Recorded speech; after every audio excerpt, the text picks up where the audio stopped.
Railway station ఎల్లప్పుడూ ప్రజలతో కళకళలాడుతూ ఉంటుంది.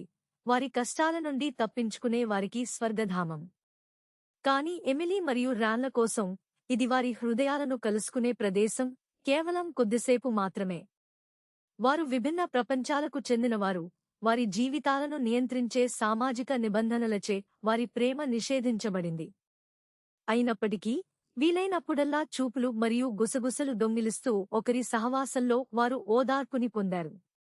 వారి ప్రేమ ప్రకాశవంతంగా మండే జ్వాల, కాని అది దాచబడవలసిన అగ్ని.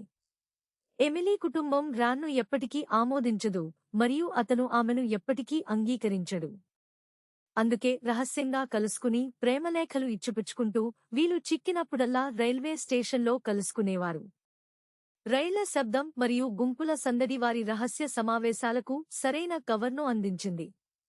ప్లాట్ఫారంపై నిలబడి చేతులు పట్టుకుని ఒకరి కళ్లలోకి ఒకరు చూసుకోవడంతో తమ ప్రేమ ఎంతటి అడ్డంకినైనా అధిగమించగలదని తెలిసింది.